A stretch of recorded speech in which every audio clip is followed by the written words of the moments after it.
جو خطا کار ہے، جو سیاہ کار ہے، وہ ساری زندگی جو گناہ کرتے رہے، ان کے گناہ جتنے بھی تعداد میں بڑھ گئے، وہ کتنے گناہ ہو گئے۔ وہ نصرت نے کسی کا کلام پڑھا تھا تو یہ کہا تھا، میرے گناہ زیادہ ہے یا تیری رحمت، میرے گناہ زیادہ ہے یا تیری رحمت، کریم تو ہی بتا دے حساب کر کے مجھے۔ تو وہ کریم کتنا ہے، اس کی رحمت کتنی وسیع ہے، اس کا اندازہ تو کوئی کر ہی نہیں سکتا۔ لیکن دوستو، جب ہم اس کی طرف منسوب ہو جاتے ہیں کہ مولا ہم اپنی جانوں پہ ظلم کر کے آئے بیٹھے ہیں، تیری طرف سے ایک مجدہ جاں فضا سنا ہے، ایک خوشخبری سنی ہے کہ تیرا فرمان ہے لا تقنطوا من رحمت اللہ، اللہ کی رحمت سے مایوس نہ ہونا۔ وہ کریم رب اپنے بندوں کو بلاتا ہے اور فرماتا ہے کہ گناہ تم نے کیے ہیں، وہ ایک نہیں دو نہیں بے حساب سے ہی، لیکن میں رب ہو کے پکارتا ہوں، میں تمہیں بلا رہا ہوں، میری رحمت سے مایوس نہ ہونا۔ وہ جو خالق ہو کر فرماتا ہے کہ میری رحمت سے مایوس نہ ہونا، اس کی رحمت کتنی بڑی ہے، ساری کائنات چھوٹی ہے، اس کی رحمت اس سے بھی بڑی ہے۔ جب اس کی رحمت کا اندازہ کرنا چاہتے ہیں تو دوستو، جب اس کی بارگاہ کی طرف ہم توجہ کر کے سوال کرتے ہیں کہ مولا تیری رحمت کتنی بڑی ہے، تو آواز آتی ہے رحمتی وسعت کل شیء، میری رحمت ہر شے پہ محیط ہے۔ جیسے تمبو تانا ہوتا ہے، تمبو کے اندر جتنی چیزیں ہوتی ہیں، تمبو ان سب پہ محیط ہوتا ہے، اسی طرح اللہ فرماتا ہے کہ میری رحمت ہر شے پہ محیط ہے۔ کیا مطلب؟ انسان بھی ایک شے ہے، جن بھی شے ہے، فرشتے بھی شے ہیں، اس کائنات میں زمین بھی شے ہے، آسمان بھی شے ہے، چاند سورج بھی شے ہے۔ اب ساری کی ساری اشیاء ملا لیں، ساری کائنات کی کل اشیاء مل جائیں، رب فرماتا ہے میری رحمت ان سب کے اوپر ہے۔ گویا اس کی رحمت ہے کہ جس کے سائے میں ساری کائنات ہے، ساری کائنات کے اوپر اس کی رحمت کا سایہ ہے، تمبو تانا ہوا ہے اس کی رحمت کا، اور ساری اشیاء اس کے نیچے ہے۔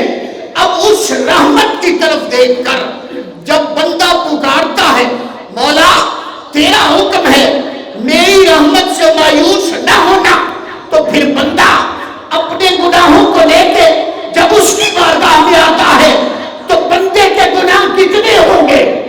جب ان سارے گناہوں کا بندہ ٹوٹل کرتا ہے تو ساری کائنات کے گناہ نیچے رہ جاتے ہیں، اس کی رحمت جب اوپر آ جاتی ہے تو پھر بندہ اپنے رب کی بارگاہ میں آ کر یوں گویا ہوتا ہے مولا تیری رحمت کے سائے میں آ گیا ہوں، اب میں یہاں آنے سے پہلے اگر گناہگار تھا تو مولا تیری رحمت کے سائے میں جب آ گیا ہوں تو اب توجہ کر کے جب بندہ اپنے مالک سے مانگتا ہے تو وہ فرماتا ہے میری رحمت سے مایوس نہ ہو۔ کیوں؟ میں کل بھی کریم تھا، میں اب بھی کریم،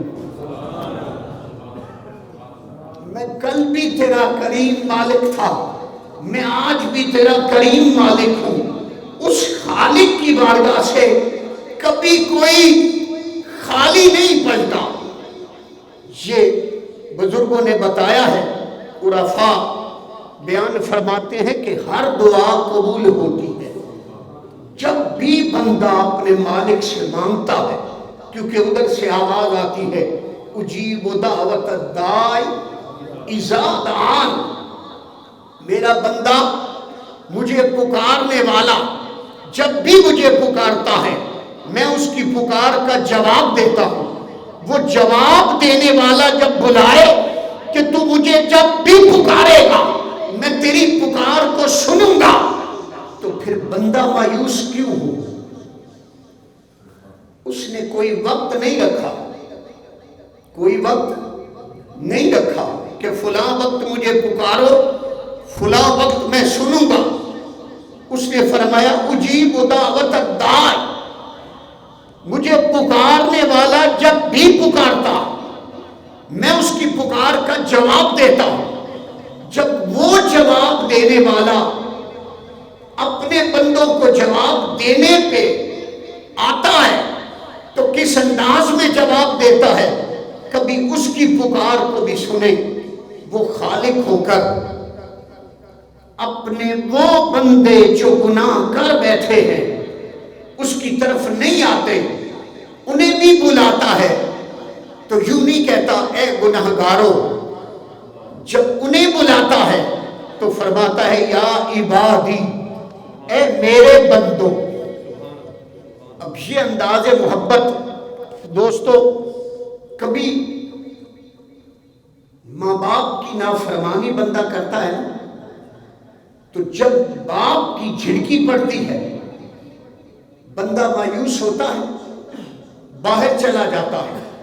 اکثر اولاد کہتی ہے کہ باپ اب جھڑک رہا ہے، میری نہیں بنے گی، اب میں باہر چلا جاتا ہوں۔ تھوڑی دیر کے بعد آتا ہے، دیکھتا ہے غصے میں ہے، پھر باہر چلا جاتا ہوں۔ تھوڑی دیر کے بعد آتا ہے، دیکھتا ہے غصے میں ہے، رات کے اندھیرے میں آتا ہے۔ اب آپ سچی مجھے بات بتائیں، بچے کا جب والد اسے جھڑکتا ہے تو وہ ایک مرتبہ آتا ہے، دوسری مرتبہ آتا ہے، تیسری مرتبہ آتا ہے۔ رات کے اندھیرے میں جب وہ اپنے باپ سے آ کے ملتا ہے تو اس کا غصہ جو چلا جاتا ہے، اس کے دل میں کبھی آئی کہ میں اب غصہ اس کے اوپر نکالوں اور آج رات پھر اسے باہر نکال دوں؟ ایک رات، دو رات، تین بار، جیسے ایک مرتبہ نکالا، دوسری مرتبہ نکالا، تیسری مرتبہ نکالا، آخر باپ کے دل میں بھی آ جاتی ہے کہ ہے تو میرا، ہے تو میرا۔ باپ اتنا شفیق ہے، ادھر ماں کی شفقت کا عالم کیا ہوتا ہے، کبھی اس کا اندازہ بھی کریں۔ ماں سینے سے لگاتی ہے، ایک بار دو بار کیا، پہلی بار ہی بیٹا جب بے قرار ہو کے اپنی ماں کی چھاتی سے لگتا ہے، اس کے قدموں سے لپٹتا ہے، آ کے کہتا ہے کہ ماں معاف کر دے، تو وہ پہلی بار ہی معاف کر دیتی ہے، اسے بار بار نہیں آنا پڑتا۔ اب اسی طریق کو دے کر حدیث پاک کا مفہوم ہمیں بیان کیا جاتا ہے، کہا یہی جاتا ہے کہ ایک نہیں 70 ماؤں سے بھی بڑھ کر وہ خالق اپنے بندے سے پیار کرتا ہے۔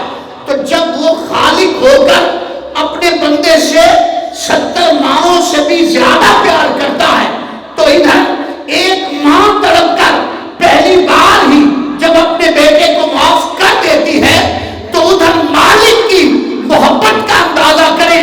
وہ جو فرما رہا ہے مثال دینے کے لیے کہ 70 ماؤں سے بھی زیادہ میں اپنے بندے سے پیار کرتا ہوں، تو بندے کے گناہ کتنے ہوں گے جب خالق کی بارگاہ میں معافی مانگتے ہوئے ندامت کے آنسو لے کر خالق کی بارگاہ میں آتا ہے، ادھر آواز دیتا ہے، ادھر مالک کہتا ہے بندے میں تو کل بھی کرم فرما رہا تھا، میں اب بھی کرم فرما رہا ہوں۔ سبحان اللہ۔ اس کی بارگاہ کتنی عظیم بارگاہ ہے کہ جب ہم اس کی بارگاہ میں پہنچتے ہیں آواز آتی ہے بندے میری رحمت سے مایوس نہ ہو، اور پھر اگلے ہی الفاظ سمجھنے کے لیے کافی ہے، ان اللہ یغفر الذنوب جمیعا، فرمایا اللہ تمہارے سارے گناہ معاف فرما دے۔ اب وہ گناہ صغیرہ ہے، گناہ کبیرہ ہے، کتنے گناہ ہوں گے، اس خالق کی بارگاہ سے کیا وعدہ مل رہا ہے؟ ان اللہ یغفر الذنوب جمیعا، بے شک اللہ تمہارے سارے گناہ معاف فرما دے گا۔ اب اس بات کو سمجھنا ہے کہ جب خالق فرمائے میں تمہارے سارے گناہ معاف فرما دوں گا، تو گناہوں کی کثرت کتنی ہوگی، ایک انسان کتنا گناہگار ہوگا۔ اس خالق نے جب یہ فرما دیا کہ میں تمہارے سارے گناہ معاف کر دوں گا، تو کوئی بات ہے، کوئی راز ہے کہ خالق نے جو ایک لفظ استعمال کیا ہے، میری رحمت سے مایوس نہ ہونا، آج کی شب اگلا مہینہ، اور اسی کو لے کر میرے ذہن میں جو بات آئی ہے، دوستو یاد رکھیں، اس خالق نے اپنے در پہ بلا لیا، یہ نہیں کہا کہ میرے در سے مایوس نہ ہونا، میرے گھر سے مایوس نہ ہونا، میرے کرم سے مایوس نہ ہونا، میرے فضل سے مایوس نہ ہونا۔ جب یوں فرمایا میں تمہارے سارے گناہ بخش دوں گا، تو لفظ ایک ہے، میری رحمت سے مایوس نہ ہونا۔ سوچا مولا وہ تیری رحمت کیا ہے؟ آواز آتی ہے وما ارسلناک الا رحمۃ للعالمین، میں نے سارے عالمین کے لیے رحمت بنا کر اپنے حبیب مصطفیٰ کو بھیجا ہے۔ اب اللہ نے جب یہ فرمایا میری رحمت سے مایوس نہ ہونا، تو جو لوگ کہتے ہیں یہاں سے کیا ملتا ہے، انہیں پوچھنا چاہیے تھا۔ قرآن کہتا ہے میری رحمت میرا مصطفیٰ ہے، مطلب کیا ہے کہ بندہ جب اپنے گناہ بخشوانا چاہتا ہے تو کہیں اور نہ جائے، کہے مصطفیٰ پہ آ جائے۔ اس در پہ آیا سوالی،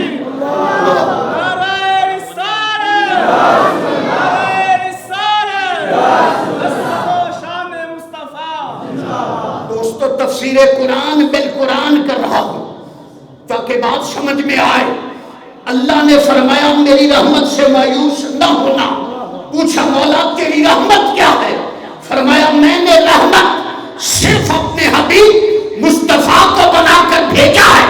جب رحمت کائنات مصطفیٰ ہے تو سمجھ آئی لوگوں، اس ساری کی ساری کائنات کی طرف دیکھو، یہاں ساری کائنات میں انسان بھی رہتے ہیں، جنات بھی رہتے ہیں، ساری کائنات میں فرشتے بھی رہتے ہیں، آسمانی مخلوق اپنی جگہ، زمینی مخلوق اپنی جگہ، کائنات کی ساری وسعتیں لے لو، جہاں تک ایک انسان کی حد ہے اس سے آگے کسی جن کی ابتدا ہوتی ہے، جہاں جن کی انتہا ہے اس سے آگے کسی فرشتے کی ابتدا ہوتی ہے، اور جہاں فرشتوں کے سردار جبریل کی انتہا ہو جاتی ہے، وہاں اس رحمت کی نہیں، اس کی نالین کی ابتدا ہوتی ہے۔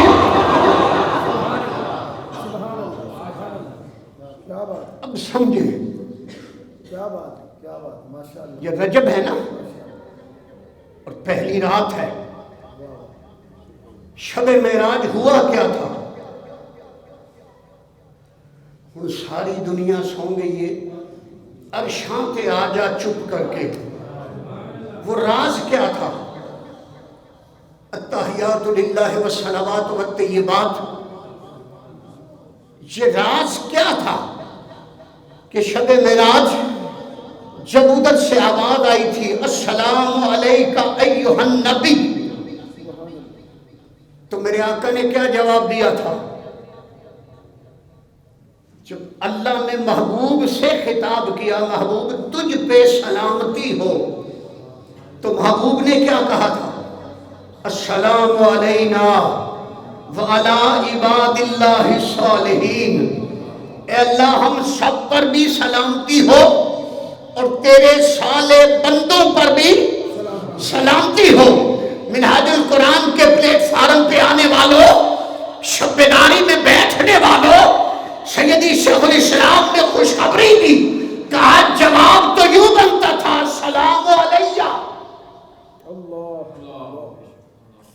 جب اللہ اپنے حبیب سے خطاب کر رہا تھا، حبیب بھی اپنے رب سے خطاب کر رہا تھا، دونوں مخاطب تھے ایک دوسرے کے ساتھ۔ السلام علیک، محبوب تجھ پہ سلامتی ہو۔ جواب کیا دیا جا رہا ہے؟ السلام علینا، مولا ہم پر بھی سلامتی ہو اور تیرے نیکوکاروں پر بھی سلامتی ہو۔ تو شیخ الاسلام اس کا مطلب سمجھاتے ہوئے فرماتے ہیں محبوب نے یوں کہا تھا، السلام علینا وعلی عباد اللہ الصالحین، مولا وہ جو تیرے صالح بندے ہیں، شبیداریاں کرنے والے، ہر روز تیری عبادت کرنے والے، ہر روز تیری بارگاہ میں آنے والے، ہر روز تجھ سے مانگنے والے، شبیداریاں کرنے والے، احوزاریاں کرنے والے، ساری ساری رات جاگنے والے، میرے اللہ وہ جو تیری بارگاہ میں جھکتے رہتے ہیں، وہ ہر وقت تجھ سے مانگتے رہتے ہیں، وہ جو ساری ساری رات جاگ کے تجھ سے مانگتے ہیں، مولا وہ تو نیکوکار ہیں ہی تیرے، مولا ان سب نیکوکاروں کو تیرے کھاتے میں ڈال کر ان پہ الگ سلامتی بھیجتے ہیں، مولا ان سب نیکوکاروں پر بھی سلامتی، اور جب گناہگاروں کی باری آئی کہا مولا السلام علینا، ہم سب پر بھی سلامتی اور تیرے نیکوکاروں پر بھی سلامتی۔ کیا مطلب؟ شب معراج مصطفیٰ نے شعبے کر لیے تھے، مولا گناہگار میرے، نیکوکار تیرے۔ السلام علینا میں آقا نے گناہگاروں کو شامل کر دیا، کہا مولا گناہگار میرے اور نیکوکار تیرے۔ اس لیے اس نے بھی فرمایا تھا نا، میری رحمت سے مایوس نہ ہونا۔ کیا مطلب؟ لوگوں آؤ مصطفیٰ سے وابستہ ہو جاؤ، آؤ آقا کی بارگاہ سے وابستہ ہو جاؤ، حضور کی نسبت اپنا لو، حضور کے ساتھ تعلق بنا لو۔ جب حضور کے ساتھ تعلق بن جاتا ہے تو لوگ زمین و آسمان کی وسعتوں کو تک رہے تھے، اللہ نے اپنے حبیب کو رحمت بنایا۔ شاعری نے جھوم کے اس منظر کو دیکھا تو کہا یہ زمین و آسمان کی وسعتیں دیکھنے والے اپنی عقل کے بلبوتے پر اس رحمت کے کسی مقام پہ جا کے رتبے کو دیکھنے والے کبھی دیکھے تو صحیح۔ اس اللہ نے جسے رحمت بنایا ہے، شاعر جھوم کے کہتا ہے، لوگ کہتے ہیں کہ سایہ تیرے پیکر کا نہ تھا، لوگ کہتے ہیں کہ سایہ تیرے پیکر کا نہ تھا، میں تو کہتا ہوں جہاں بھر پہ ہے سایہ تیرا۔ رحمتی وسعت کل شیء، میری رحمت ہر شے کے اوپر ہے، ہر شے پہ محیط اس کی رحمت ہے۔ اور رحمت کیا ہے؟ کہا لوگوں تم سب میرے حبیب سے وابستہ ہو جاؤ، اور قرآن ہی کہہ رہا تھا وَلَوْ أَنَّهُمْ إِذْ ظَلَمُوا أَنفُسَهُمْ جَاءُوكَ۔ اے محبوب جب یہ اپنی جانوں پہ ظلم کر بیٹھیں تو تیری بارگاہ میں آ جائیں، استغفر اللہ، پھر رب سے معافی مانگے۔ یہ دوستو دونوں باتیں آ گئی۔ جو کہتے ہیں کیوں جاتے ہو، کیوں حضور کی محبت ضروری ہے، کیوں آقا سے وابستگی ضروری ہے، کیوں یہ نسبت ضروری ہے؟ اللہ نے فرمایا جو لوگ اپنی جانوں پہ ظلم کر بیٹھے وہ محبوب تیری بارگاہ میں آ جائیں، یہاں آ کے کیا کرے؟ اللہ سے معافی مانگے، اللہ سے معافی مانگے۔ مولا معافی ہی مانگنی تھی تو گھر میں بیٹھ کے تجھ سے معافی مانگ لیتے، مسجد میں بیٹھ کے مانگ لیتے، تیرے کعبے میں جا کے معافی مانگ لیتے، مولا کسی اور جگہ پہ معافی مانگ لیتے۔ فرمایا نہیں، یہی تو سمجھانا تھا، واستغفر لهم الرسول، جس محبوب کی بارگاہ میں بھیجا ہے، اگر یہ میرا محبوب بھی تمہیں معاف فرما دے، یہ سفارش کے دو بول بول لے، محبوب تمہارے لیے سفارش کے دو بول بولے گا، کیا ہوگا؟ لَوَجَدُ اللَّهَ تَوَّابًا رَحِيمًا، ارے تم اللہ کو توبہ قبول کرنے والا بھی پاؤ گے اور رحمتوں سے جھولی بھرنے والا بھی پاؤ گے۔ گناہگار آیا تھا، توبہ کے لیے آیا تھا، تواب ہی کافی تھا، لیکن تواب الرحیم، فرمایا توبہ بھی قبول کرتا ہوں، اور جس بارگاہ میں تمہیں بھیجا ہے اس کا حیا یہ ہے کہ اب توبہ تو قبول کروں گا ہی، اب رحمتوں سے تمہاری جھولیاں بھی بھر کے بھیجوں گا۔ کیوں؟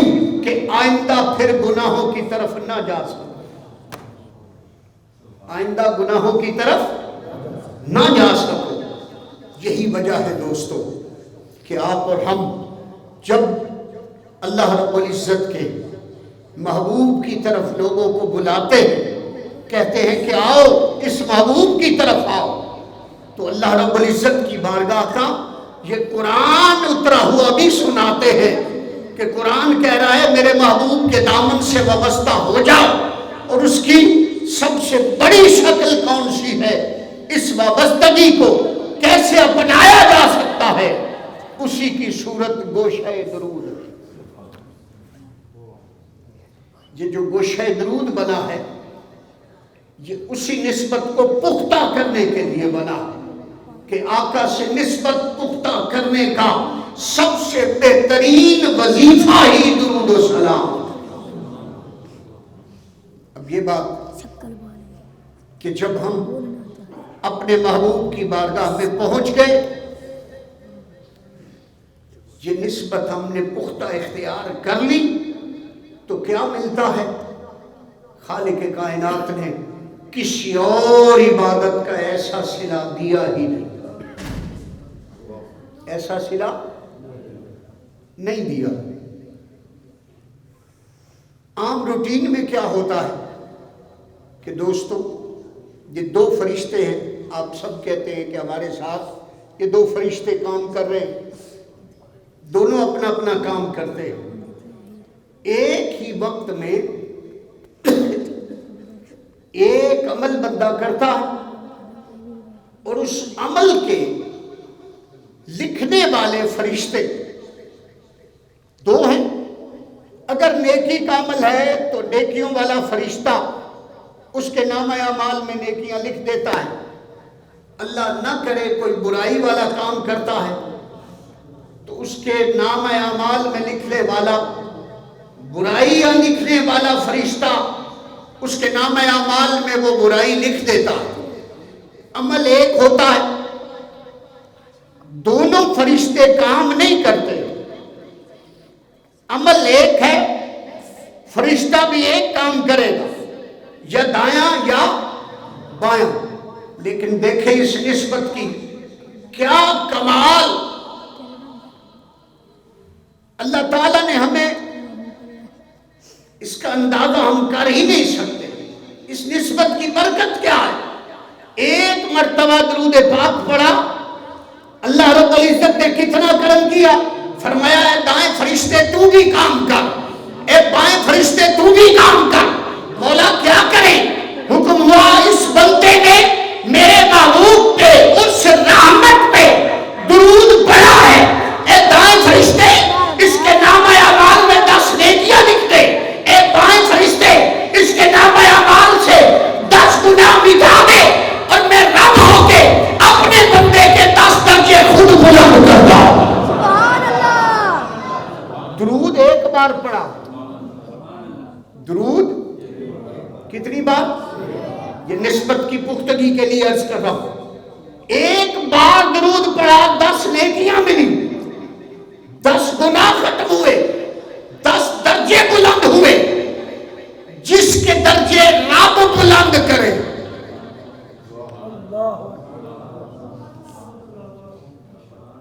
دوستو پچھلی صدی کے مجدد نے ہمیں وہ رستہ بتایا تھا پختگی کا کہ مٹ گئے، مٹتے ہیں، مٹ جائیں گے عادات تیرے، نہ مٹا ہے نہ مٹے گا کبھی چرچا تیرا۔ پچھلی صدی کے مجدد نے ہمیں اس نسبت کی طرف بلایا تھا اور کہا تھا کہ جو حضور کا ذکر کرتا ہے اللہ رب العزت نے تو اس کا ذکر پہلے ہی بلند کر رکھا ہے، جو اس طرف آتا ہے عجیب فیض ہے آقا تیری محبت کا کہ درود تجھ پہ پڑھوں اور خود سمجھ جاؤں۔ ادھر درود پڑھا 10 نیکیاں ملی، 10 گناہ ختم ہوئے، 10 درجے بلند ہوئے۔ آؤ دوستو اس نسبت کی پختگی کے لیے کہہ رہا ہوں، میرے آقا صلی اللہ علیہ وآلہ وسلم نے حدیث پاک میں آپ میں سے ہر شخص نے یہ حدیث سنی اور کئی مرتبہ اس کا مفہوم بھی سنا کہ آقا فرماتے ہیں جب کوئی بندہ کسی کو کسی کام کی نصیحت کرتا ہے، بندہ اس پہ عمل کرنا شروع کر دے تو اللہ تعالیٰ اس بندے کے نام اعمال میں تو درجے دکھتا ہے، اس کے نام اعمال میں تو نیکیاں لکھتے ہی لکھتے ہیں۔ فرشتے نام اعمال میں جو کچھ لکھتے ہیں جتنا ثواب عمل کرنے والے کو ملتا ہے اتنا ہی ثواب اسے ملتا ہے جس نے اسے اس نصیحت کی طرف بلایا ہوتا ہے۔ اب دوستو آ جاؤ اس نسبت کی طرف، جب ہمیں سیدی شیخ الاسلام نے گوشہ درود بنا کر درود پاک کی طرف لگایا، اس وقت کسی کو اندازہ نہ تھا کہ کتنی برکتیں ملے گی، کتنی رحمتیں ملے گی، کتنا کرم ملے گا، کتنا فضل ملے گا، اس بعد بھی آ کر کتنی اللہ کی نوازشات ہوگی۔ آج سینکڑوں نہیں، ہزاروں نہیں، لاکھوں نہیں، کروڑوں نہیں، اربوں نہیں، اللہ کی عزت کی قسم ابھی پچھلے ہفتے مجلس ختم الصلاۃ علی النبی صلی اللہ علیہ وآلہ وسلم میں بتایا گیا، منہاج القرآن کے رفقا نے خربوں مرتبہ آقا کی ذات پاک پہ درود پڑھا ہے، اور اس شخص سے جہاں ہزاروں لاکھوں مسلمانوں نے منہاج القرآن کے وابستگان میں اپنے آقا کی ذات پہ درود پڑھا ہے، وہ خربوں کی تعداد میں اگر ہے تو خربوں کو 10 سے ملٹیپلائی کریں، پھر 10 سے ملٹیپلائی کریں، پھر 10 سے ملٹیپلائی کریں۔ اگر خربوں سے آگے گنتی جاتے ہوئے قلم ٹوٹ جاتے ہیں تو اللہ کی عزت کی قسم میں رب کے گھر میں کہہ رہا ہوں اللہ نے اس شیخ الاسلام کے کتنے درجے بلند کر دیے ہوں گے جس نے ہمیں اس طرف لگایا ہے۔ آپ اور ہم اندازہ نہیں کر سکتے کہ یہ گوشہ درود کی برکات کتنی ہے، اس شب بیداری میں آ کر سمجھنا ہی ہے تو پھر اس بات کو سمجھ لیں کہ بھرے اعتکاف میں جب سیدی شیخ الاسلام نے فرمایا تھا کہ مجھ سے حضور غوث العظم سرکار نے وعدہ کر لیا ہے جو منہاج القرآن کا رفیق بن جاتا ہے وہ ڈائریکٹ میرا مرید بن جاتا ہے، سبحان اللہ، میں اسے اپنی مریدی میں لے لیتا ہوں۔ تو دوستو اس سے بڑا موقع کون سا ہونا چاہیے؟ 19 فروری یوم قائد آ رہا ہے، آپ اور ہم سب اس شیخ الاسلام سے وابستگی اختیار کریں جو بھی تک رفیق نہیں بنے۔ اللہ کی عزت کی قسم سیدی شیخ الاسلام نے اعتکاف کے ایام میں فرمایا تھا، ان دنوں میں فرمایا تھا، میں اور تو کچھ نہیں کہتا، ہاں قبر کی پہلی رات پتہ چل جائے گا یہ رفاقت کیا۔ اس کا مطلب یہ ہوا کہ یہ رفاقت یہاں بھی ہے، یہ قبر میں بھی ہے اور حشر میں بھی رہے گی۔ دوستو اس شب بیداری کو